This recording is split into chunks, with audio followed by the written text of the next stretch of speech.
സംവിധായകൻ PT കുഞ്ഞുമതിരെ നേരത്തെ ലൈംഗികാതിക്രമ പരാതി ഉന്നയിച്ച അതിജീവിത വലിയ തുറന്നു പറച്ചിലുമായി രംഗത്തെത്തിയിരിക്കുകയാണ്. മുഖ്യമന്ത്രിക്ക് പരാതി കൊടുത്തിട്ട് പോലും ചാനൽ വാർത്ത വരുന്നവരെ FIR ഇടാൻ വന്നു, വലിയ ലാഗ് ഉണ്ടായെന്ന് പറയുന്നു. സത്യത്തിൽ അവരുടെ ലേഖനം വായിച്ചപ്പോൾ നമ്മൾ കേരളത്തിലാണ് ജീവിക്കുന്നതെന്നോർത്ത് അപമാനം തോന്നി എനിക്ക്. കാരണം ഇത്ര വലിയ കൊട്ടിഘോഷിക്കപ്പെട്ട ഈ കേരളത്തിൽ സ്ത്രീ സുരക്ഷയെ പറ്റിയൊക്കെ എല്ലാവരും നാഴികയ്ക്ക് 40 വട്ടം പ്രസംഗിക്കുന്ന ഒരു സ്ഥലത്ത് അവര് നവംബർ 24 തീയതി മുഖ്യമന്ത്രിക്ക് കൊടുത്ത ഒരു പരാതി ഡിസംബർ 8 വരെ FIR എടുത്തിട്ടില്ല എന്ന് കേൾക്കുമ്പോൾ ഈ സ്വന്തക്കാർ വരുമ്പോൾ എത്ര ലാഘവത്വത്തോടുകൂടിയാണ് ഇത് കൈകാര്യം ചെയ്യുന്നതിന്റെ ഏറ്റവും വലിയ ഉദാഹരണമാണ്. ഒരു FIR എടുക്കാൻ പോലും മുഖ്യമന്ത്രിക്ക് കൊടുത്തൊരു പരാതിയിൽ FIR കൊടുക്കാൻ പോലും തയ്യാറായില്ല. നിങ്ങൾക്കറിയാലോ, KPCC പ്രസിഡന്റ് ഒരു പരാതി കിട്ടിയപ്പോൾ അന്ന് തന്നെ ആ പരാതി ഞങ്ങൾ അയക്കുകയും അന്ന് തന്നെ അവർ FIR എടുക്കുകയും ചെയ്യും. ഇവർക്ക് വേണ്ടപ്പെട്ട ആളുകൾ, ഇവരുടെ സഹയാത്രികരായ ആളുകൾ, അവരുടെ ഭാഗമായി പ്രവർത്തിക്കുന്ന ആളുകൾക്കെതിരായി ഇത്തരം ആരോപണങ്ങൾ വരുമ്പോൾ ആ ആരോപണങ്ങൾ മുഖവിലക്കെടുക്കാതെ അത് 14 ദിവസത്തോളം വലിച്ചു നീട്ടി കൊണ്ടുപോയി എന്നുള്ളതാണ് ഏറ്റവും തെറ്റാണ് മുഖ്യമന്ത്രിയുടെ ഭാഗത്തുനിന്നുണ്ടായത്. ഗുരുതരമായ തെറ്റാണ് മുഖ്യമന്ത്രിയുടെ ഭാഗത്തുനിന്നുണ്ടായത്. പിന്നെ നമ്മൾ ആലോചിക്കേണ്ടത്, ഇവരൊരു ധൈര്യം കാട്ടി. ഒരു 99% പേരും ഇപ്പോൾ അവർ കാട്ടിയ പേര് പുറത്തു പറഞ്ഞു, അവർ കാട്ടിയ ഒരു ധൈര്യം പലർക്കും കാണിക്കാൻ പറ്റില്ല പല കാരണങ്ങൾ കൊണ്ടും. അവര് ധൈര്യത്തോടുകൂടി ഈ ഒരു വിഷയം കേരളത്തിന്റെ പൊതുമണ്ഡലത്തിൽ ഒരു ചർച്ചയ്ക്കായിക്കൊണ്ടിരിക്കുകയാണ്. ഒരു സ്ത്രീ അപമാനിക്കപ്പെടുമ്പോൾ അവര് കേൾക്കേണ്ടി വരുന്ന പ്രശ്നങ്ങൾ, അവർ അഭിമുഖീകരിക്കേണ്ടി വരുന്ന പ്രശ്നങ്ങൾ, എനിക്ക് തോന്നുന്നു അവര് നേരിട്ട അപമാനത്തെക്കാൾ വലുതാണ് പിന്നീട് അവർ നേരിടേണ്ടി വരുന്ന പ്രശ്നങ്ങൾ. അത് ഈ കേരളത്തിൽ നടന്നുകൂടാ. അതായിരിക്കണം, ഇതൊരു നല്ല ചർച്ചയ്ക്കായിരിക്കണം അവര് തുടക്കം കുറിച്ചിരിക്കുന്നതെന്ന് ഞാൻ അവരെ അഭിനന്ദിക്കുകയാണ്. കാരണം അവര് എല്ലാവർക്കും പറ്റില്ല, പക്ഷെ അവര് ആ ധൈര്യം കാട്ടി. നമ്മൾ എല്ലാവരും ധൈര്യം കാട്ടണമെന്ന് പറയാനും പറ്റില്ല. പലരുടെയും കുടുംബ സാഹചര്യങ്ങൾ വ്യത്യസ്തമാണ്, സാമൂഹ്യ സാഹചര്യങ്ങൾ വ്യത്യസ്തമാണ്. ചില കുടുംബങ്ങളിൽ അത് വലിയ പ്രശ്നങ്ങളിലേക്ക് വലുതളിക്കാം. പക്ഷെ അവര് ധീരയായി അവർ ഈ കാര്യം പറഞ്ഞു. അത് കേരളത്തിന്റെ പൊതുമണ്ഡലം ഗൌരവതരമായി ചർച്ച ചെയ്യുകയും സ്ത്രീകൾ അപമാനിക്കപ്പെട്ട സ്ത്രീകളെ വീണ്ടും അപമാനിക്കുന്ന ഒരു സാമൂഹ്യ സാഹചര്യം ഉണ്ടാകാതിരിക്കുകയും ചെയ്യണം. മുഖ്യമന്ത്രി ഇതിന് മറുപടി പറയണം. 24 തീയതി കിട്ടിയ ഒരു കാര്യം 8 തീയതി വരെ എന്തുകൊണ്ട് FIR എടുത്തില്ല എന്ന കാര്യത്തിന് മുഖ്യമന്ത്രി ആഭ്യന്തര വകുപ്പിന്റെ ചുമതലയുള്ള ആളാണ്. മുഖ്യമന്ത്രി മറുപടി പറഞ്ഞേ മതിയാവും, പറയണം. ഇതൊക്കെ ഇരട്ടത്താപ്പ് പറ്റില്ല, ഇത്തരം കാര്യങ്ങളിൽ ഇരട്ടത്താപ്പ് പറ്റില്ല. ഇവര് സമൂഹ മാധ്യമങ്ങളിൽ നടത്തുന്ന പ്രചരണവും ഇതും തമ്മിൽ യാതൊരു ബന്ധമില്ലല്ലോ. സ്വന്തക്കാർ വന്നു കഴിഞ്ഞപ്പോ പ്രത്യേക സ്നേഹം കൂടിയ എന്താണ് കാര്യം? ഇത്രയും ദിവസം ഒരു സ്ത്രീ അപമാനിക്കപ്പെട്ടു എന്ന് പരാതി കൊടുത്തിട്ട് മുഖ്യമന്ത്രിക്ക് പരാതി കൊടുത്തു. അപ്പൊ പിന്നെ പോലീസ് സ്റ്റേഷനിൽ പരാതി കൊടുത്താൽ എന്തായിരിക്കും സ്ഥിതി? മുഖ്യമന്ത്രിക്ക് നേരിട്ട് പരാതി കൊടുത്തിട്ട് ഇതാണ് സ്ഥിതിയെങ്കിൽ ഒരു പോലീസ് സ്റ്റേഷനിൽ പോയി പരാതി കൊടുത്താൽ അവർ പരിഹസിക്കുകയാണ് പലരും പോലീസ് സ്റ്റേഷനുകളിൽ ഈ സ്ത്രീകളെ.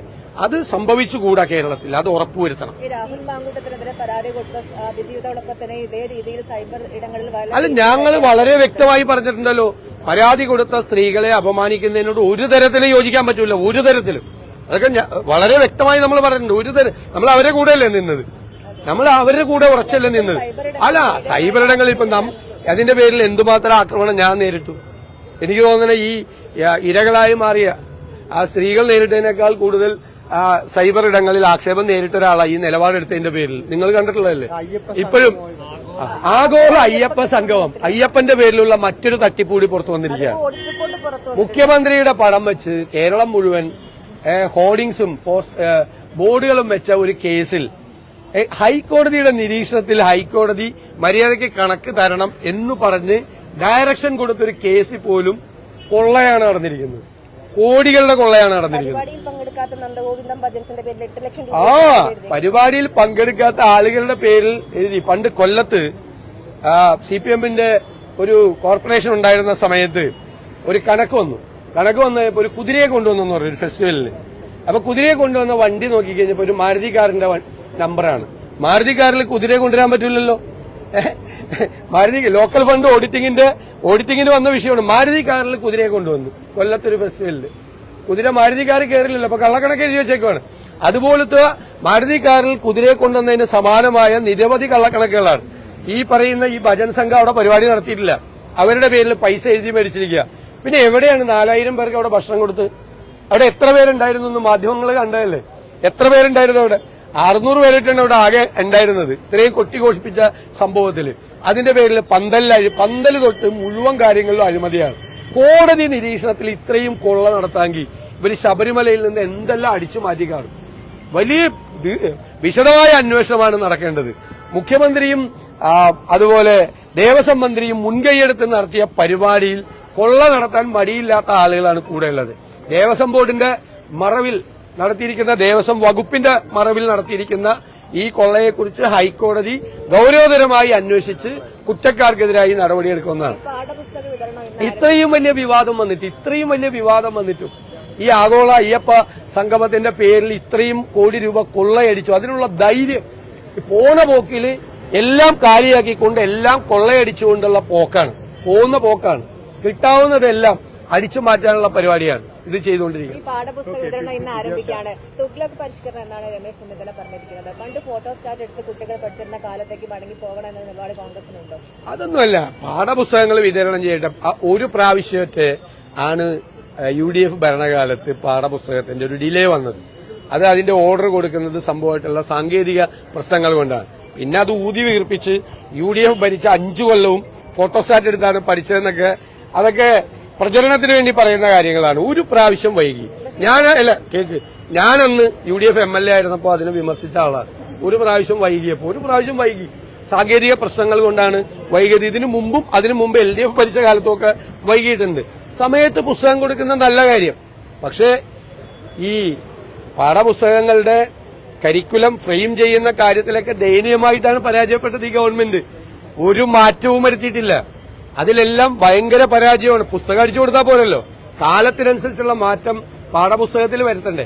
സിലബസിന്റെ കരിക്കുലം ഒക്കെ ഫ്രെയിം ചെയ്യുന്നതിൽ ദയനീയമായ പരാജയമാണ് പൊതുവിദ്യാഭ്യാസ വകുപ്പിൽ ഉണ്ടായിരിക്കുന്നത്. പ്രോപ്പറായിട്ട് ചെയ്തിട്ടില്ല. അത് വലിയ കംപ്ലൈന്റ് ആണുള്ളത്.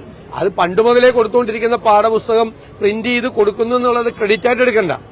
കൊടുത്ത നല്ല കാര്യം, ഞാൻ അതിനെ വിമർശിക്കൊന്നുമില്ല. പുതിയ ക്യാമ്പയിൻ കമ്മിറ്റി KPCCയുടെ നിയമസഭാ തെരഞ്ഞെടുപ്പ് വന്നിട്ടുണ്ടല്ലോ, പ്രചരണം ഊർജിതമാക്കാനുള്ള. തീർച്ചയായിട്ടും. പിന്നെ അതല്ല എല്ലാ പ്രാവശ്യവും അനൗൺസ് ചെയ്യുന്നതാണ്. പബ്ലിസിറ്റി കമ്മിറ്റിയും മാനിഫെസ്റ്റോ കമ്മിറ്റിയും ഒക്കെ അനൗൺസ് ചെയ്യുന്നതാണ്. സാധാരണ അത് ഡൽഹിയിൽ നിന്നാണ് അനൗൺസ് ചെയ്യുന്നത്. അവരെല്ലാം അതിന്റെ അകത്ത് ശ്രീ രമേശ് ചെന്നിത്തലയുണ്ട്, ശ്രീ ശശി തരൂരുണ്ട്, ശ്രീ ബെന്നി ബെഹനാനുണ്ട്, ശ്രീ കൊടിക്കുന്ന് സുരേഷുണ്ട്. അവരെല്ലാം ഇവിടെ പ്രചരണ രംഗത്ത് വളരെ സജീവമായി രംഗത്ത് നിൽക്കുന്ന ആളുകളാണ്. ശ്രീ ശശി തരൂർ ഉൾപ്പെടെ എല്ലാ തെരഞ്ഞെടുപ്പ് കാര്യങ്ങളിലും ഉണ്ടാവും. രമേശ് ചെന്നിത്തല എല്ലാ കാര്യങ്ങളിലും കൂടെ നിൽക്കുന്ന ആളാണ്. ലീഡർഷിപ്പ് എല്ലാവരും കൂടി ആലോചിച്ചിട്ടാണ് ഇവിടെ എല്ലാ കാര്യങ്ങളും ചെയ്യുന്നത്. ഞങ്ങൾ നിരന്തരമായി സംസാരിക്കുകയും കാര്യങ്ങളും ചെയ്യുന്നുണ്ട്. വളരെ ഒരു വലിയ ടീം വർക്കാണ് UDFന്റെ ചെയ്യുന്നത്. UDFലെ ഘടകകക്ഷികളും എല്ലാവരും ചേർന്നിട്ടുള്ള ഒരു നല്ല ക്യാമ്പയിൻ ഉണ്ടാവും. നിങ്ങൾ ജാഥയൊക്കെ കണ്ടതല്ലേ 2 ദിവസം എങ്ങനെയായിരുന്നു ജാഥയെന്ന്. ഇതിനു മുമ്പുള്ള ജാഥകളും ഇതിനു മുമ്പ് കടന്നുപോയ ജാഥയും യാത്രയും ഇപ്പോഴത്തെ യാത്രയൊക്കെ നിങ്ങൾ കമ്പയർ ചെയ്യുന്നതല്ലേ. എന്താണ് അതിന്റെ അകത്തെ ജനപങ്കാളിത്തമെന്നും എന്താണ് ഞങ്ങൾ കൊടുക്കുന്ന മെസ്സേജ് എന്നും ഇതുവരെ കൊടുക്കാത്ത രാഷ്ട്രീയ യാത്രകളിൽ കൊടുക്കാത്ത മെസ്സേജാണ് ഇപ്പോൾ കൊടുക്കുന്നത്. കൺവെൻഷനലായി പരമ്പരാഗതമായി ചെയ്തു വരുന്ന രീതിയിൽ നിന്നും വ്യത്യസ്തമായി ഭാവി കേരളത്തെക്കുറിച്ച് ചർച്ച ചെയ്യാൻ വേണ്ടിയിട്ട് ഒരു യാത്രയാണ്. വളരെ പോസിറ്റീവായിട്ടാണ്, കൺസ്ട്രക്റ്റീവായിട്ടാണ്. രാഷ്ട്രീയം പറയില്ല എന്നല്ല, രാഷ്ട്രീയ ആവശ്യത്തിന് പറയും. പക്ഷെ രാഷ്ട്രീയത്തെക്കാൾ ഏറെ ഭാവി തലമുറയെക്കുറിച്ചും ഭാവി കേരളത്തെക്കുറിച്ചും ചർച്ച ചെയ്യുന്ന കേരളത്തിന്റെ ഒരു പൊളിറ്റിക്കൽ അജണ്ട, ഒരു സോഷ്യൽ അജണ്ട തന്നെ മാറ്റാൻ ഉദ്ദേശിച്ചുകൊണ്ടുള്ള ഒരു യാത്രയാണ്. എനിക്കതിൽ വലിയ അഭിമാനമുണ്ട്. ഇതുമായി ബന്ധപ്പെട്ട കാര്യമല്ലേ ഈ കാറ്റലിസ്റ്റ് എന്ന സംരംഭത്തെക്കുറിച്ച് എന്താണ് തോന്നുന്നത്? അല്ല, അവരൊരു സ്വകാര്യ സംരംഭമല്ലേ, കുട്ടികൾക്ക് കോഴ്സുകളൊക്കെ തുടങ്ങി. അവർക്ക് ഞാനവരെ പ്രത്യേകം അഭിനന്ദിക്കുന്നു. പുതിയ കോഴ്സുകൾ അവരെ ആരംഭിക്കുന്നുണ്ട്. നമുക്ക് പുതിയ പ്രോഗ്രാമുകളാണ് വേണ്ടത്. കുട്ടികളൊക്കെ അധികം വിദേശത്തേക്കൊക്കെ പോവാതെ ബ്രെയിൻ ഡ്രെയിൻ സംഭവിക്കാതെ ഇവിടെ തന്നെ നല്ല കോഴ്സുകൾ ആരംഭിക്കാൻ കഴിയും. അവരെ കൊണ്ടെല്ലാം ന്യൂ ജെൻ കോഴ്സുകൾ ആരംഭിക്കാൻ കഴിയുന്ന കപ്പാസിറ്റിയുള്ള സ്ഥാപനമാണ്. അത്തരം സ്ഥാപനങ്ങളെ കൂടി പ്രോത്സാഹിപ്പിക്കണം. നാളെ ഗവൺമെന്റിനെ കൊണ്ട് മാത്രം ഹാൻഡിൽ ചെയ്യാൻ പറ്റില്ല. കാരണം അത്രമാത്രം മാറ്റങ്ങളാണ് ഈ വിദ്യാഭ്യാസ രംഗത്ത് വന്നത്. മലബാറിൽ ഒരു വലിയ പൊളിറ്റിക്കൽ മൂവ് ഉണ്ടാവുന്നത് സുന്നി സംഘടനകൾ ഐക്യപ്പെടാൻ പോകുന്നില്ല, അതിനുള്ള ആഹ്വാനം കൊടുക്കുക. എങ്ങനെയാണ് കോൺഗ്രസ്? ഞങ്ങൾ അതിനെ എല്ലാത്തിനെയും സ്വാഗതം ചെയ്യും. ഞാൻ പറഞ്ഞല്ലോ, പണ്ട് SNDP NSSും കൂടി ചേരാൻ പോകണമെന്ന് പറഞ്ഞപ്പോൾ നിങ്ങൾ വിചാരിച്ച് ഞാൻ അതിനെ എതിർക്കുമെന്ന്. ഞാൻ ആര് യോജിക്കൽ ഭാരത് ജോഡോ യാത്ര നടത്തിയ, ഭാരതം ഒന്നിക്കണമെന്ന് പറഞ്ഞ് യാത്ര നടത്തിയ രാഹുൽ ഗാന്ധിയുടെ അനുയായികളാണ് ഞങ്ങൾ. എല്ലാവരും ഒന്നിക്കുമ്പോൾ ഞങ്ങൾക്ക് ഭയങ്കര സന്തോഷമാണ്. എല്ലാ സ്ഥലത്തും ആ ഒന്നിക്കലാണ് വേണ്ടത്, ഭിന്നിപ്പല്ല വേണ്ടത്. ഭിന്നിപ്പിനെയാണ് നമ്മൾ ഭയത്തോടുകൂടി നോക്കേണ്ടത്. അല്ല, നിങ്ങൾക്ക് എല്ലാവർക്കും അറിയാമല്ല എന്താണ് സംഭവിക്കാൻ പോകുന്നതെന്ന്. മലബാറിൽ, കേരളത്തിൽ ഒരു രാഷ്ട്രീയ മാറ്റം ഉണ്ടാവും. മലബാറിൽ അടക്കം ആ രാഷ്ട്രീയ മാറ്റം പ്രതിഫലിക്കും. അതിൻ്റെ അകത്തൊന്നും ഏത് കാര്യങ്ങൾ എല്ലാവരും കൂടി ചേരുന്നത് നല്ലതാണ് എന്നുള്ള അഭിപ്രായമാണ്. പരസ്പരം അനാവശ്യമായ കാര്യങ്ങൾ ചർച്ച ചെയ്ത് അനാവശ്യ വിവാദങ്ങൾ ഉണ്ടാക്കി നമ്മുടെ ഒരു ക്വാളിറ്റി ടൈം നഷ്ടപ്പെടുകയാണ്. ഞാൻ പോലും അതിൽ പങ്കാളിയാണ്. ചിലപ്പോൾ എനിക്ക് പോലും കുറ്റബോധം തോന്നാറുണ്ട്. അനാവശ്യമായ കാര്യങ്ങളിൽ ചർച്ച ചെയ്ത് നമ്മുടെ ക്വാളിറ്റി ടൈം നഷ്ടപ്പെടുത്താതെ ഇനിയുള്ള സമയം നമുക്ക് നല്ല കാര്യങ്ങൾക്ക് വേണ്ടി പ്രയോജനപ്പെടുത്തണം. അത്തരം ചർച്ചകൾ വരട്ടെ. അത് നമ്മളതിനെ സ്വാഗതം ചെയ്യും.